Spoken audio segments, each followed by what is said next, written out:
De acordo com o artigo 9º, parágrafo 4º, concedo a palavra, pela representação do PRONA, ao nobre líder Enéas.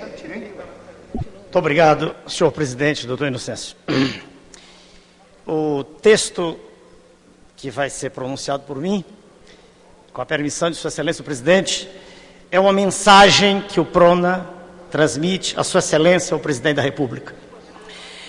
No dia 19 de março de 2003, o mundo assistiu perplexo ao início da investida bélica dos Estados Unidos da América do Norte contra o território do Iraque.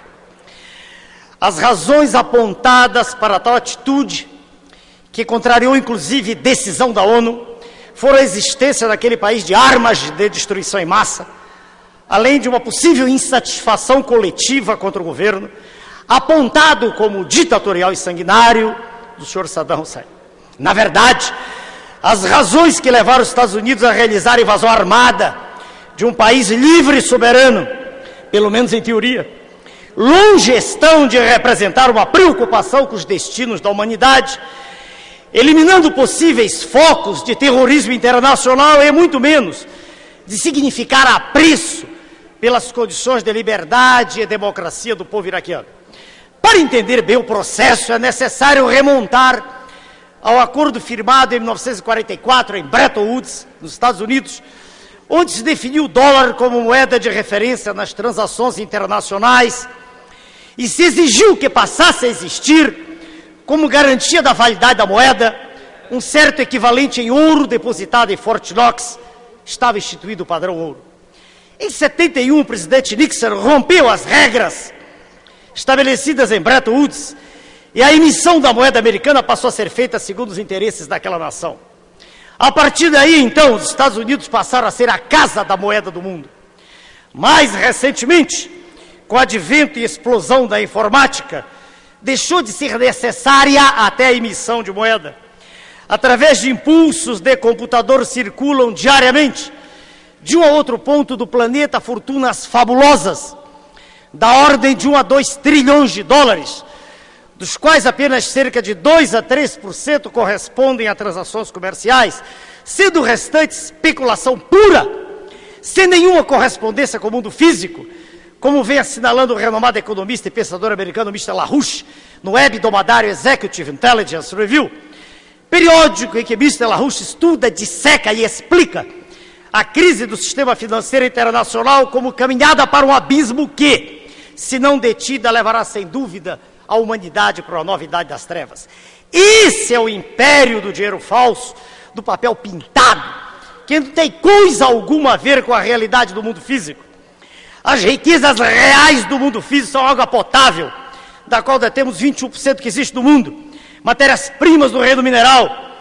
Nessas também somos o país mais rico do mundo, florestas, possuímos a maior do mundo, rebanhos, solo propício à agricultura, etc, etc, etc, etc.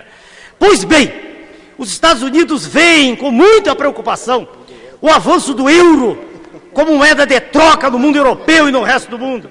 E o Iraque, que já detém a segunda maior reserva petrolífera do planeta, cometeu a ousadia, no ano 2000, de resolver adotar o euro como sua moeda de troca nas relações internacionais, no que foi seguido parcialmente pelo Irã, pela China e Rússia. Não há dúvida que a maior potência imperial não terá coragem de atacar a China, porque ela detém o controle do ciclo nuclear, ela tem bomba atômica. Não dá para enfrentar os megatons dos Estados Unidos, mas eles, por certo, não quererão ver Washington ser varrida do mapa da Terra. É a dissuasão estratégica, única ferramenta a ser utilizada por um país para impedir a ação predatória de um outro país sobre o seu território. Daí porque eu propus, na eleição presidencial de 98, que o Brasil não assinasse o Tratado de Não Proliferação de Armas Nucleares. Fui achincalhado, vilipendiado por grande parte da imprensa brasileira, antinacional, apodrecida, em franca decomposição, que se apraz com o Estado servil, em que se encontrava e ainda se encontra o governo brasileiro de joelhos no cenário internacional. Neste momento, agora, em que a maior parte do mundo civilizado se descontrária a invasão do Iraque pelos Estados Unidos, não basta a nós do Brasil, potência continental, dizermos que não estamos de acordo com a invasão. Não adianta coisa alguma sacudirmos lenços brancos e fazermos passeata de paz, como não possuímos um potencial bélico mínimo, pela deterioração programada a que foram submetidas nossas Forças Armadas, com a conivência do poder constituído apátrida.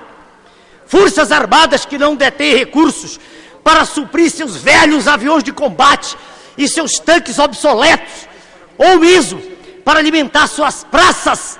Só existe uma possibilidade para contrapor-se a esse verdadeiro genocídio, digno de fazer inveja às hostes de Assurbanipal, quando, na antiga Assíria, arrancava a pele em vida dos seus prisioneiros de guerra.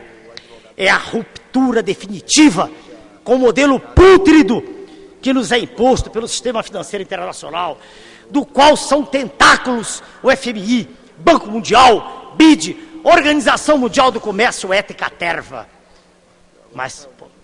E agora falo diretamente a Sua Excelência, o Presidente da República do Brasil. Vossa Excelência tem em suas mãos uma oportunidade ímpar na história do Brasil. Aproveite a oportunidade histórica que nos está sendo oferecida pelos próprios donos do mundo. Diga basta a esse modelo nauseabundo e infecto que suga as entranhas da nação. Ordene que não mais sejam pagos por ruptura unilateral os juros da dívida pública, que chegaram a 114 bilhões de reais em 2002. Vossa Excelência estará assim criando condições de sobrevivência para brasileiros que não têm mais esperança de futuro com dignidade, uma vez que todo o resultado do seu trabalho, toda a produção nacional, tudo se esvai como uma flor que se estiola. Isso tem que ser feito, e já está quase passando do tempo, porque o total da dívida pública, incluídas a interna e a externa, cresce como um tumor maligno e já ultrapassou a assombrosa cifra de R$1 trilhão. A suspensão do pagamento do serviço da dívida pública, como é previsível, traz-nos algumas dificuldades em diversas áreas do comércio exterior. Mas lembre-se, Vossa Excelência, que já passamos por situação semelhante quando da Grande Depressão de 1929. E a ela sobrevivemos como sobreviveremos agora. Somos quase autossuficientes em petróleo. Produzimos cerca de 95% do total de 1,8 milhão de barris que consumimos por dia. Não nos preocupemos com chips e artigos similares que importamos das transnacionais sob o domínio do Império, vindos de Taiwan, da Coreia, ou seja lá de onde for. Temos gente boa e muito boa, técnicos e engenheiros altamente qualificados, atualmente desempregados ou trabalhando em lanchonetes, dirigindo táxis, cidadãos ávidos para criar e produzir nas áreas em que foram qualificados. Já tivemos exemplo disso no passado da indústria aeronáutica, no trabalho desenvolvido pela nossa Embraer. E não tema, Vossa Excelência, pelo aporte dos tão decantados investimentos externos. Relatório do Tribunal de Contas da União, examinado pelo professor de Economia, doutor Adriano Menal do Amaral, mostra que na média dos últimos 10 anos, para cada $1 com que o Banco Mundial e o BID financiaram o Brasil, o país mandou para fora $1,4. Atrairíamos instantaneamente França e Alemanha, que expressamente já declararam seu repúdio à ação anti-americana no Iraque. Para elas que precisam muito do petróleo, podemos acenar com a energia da biomassa, que no nosso país, com a riqueza imensurável de luz solar de que somos dotados, pode apresentar-se como álcool e óleos vegetais, capazes de substituir com vantagens todos os derivados do petróleo. E tanto a China como Rússia e Índia, além de vários outros países, poderão ser excelentes parceiros comerciais, num caso de retaliações advindas do Império Americano. E não se fale em risco de não abastecimento. Nossos irmãos da América Latina e da Ásia estarão prontos, sem dúvida, a estabelecerem parceria conosco, visando também a se libertarem do octopus que lhes suga o sangue circulante. Claro está que medida desse jaez implica decisão enérgica, firme, que pode ser traduzida em uma palavra: coragem. Esta é a mensagem que dirijo a Vossa Excelência em meu nome, em nome do Prona, e o faço também em nome de mais de 1 milhão 570 mil eleitores, representando a maior votação individual jamais obtida na história da República do Brasil para a Câmara dos Deputados. Coragem! Dê um grito de independência econômica, senhor presidente, com quase 181 anos da independência política. Dê um passo à frente.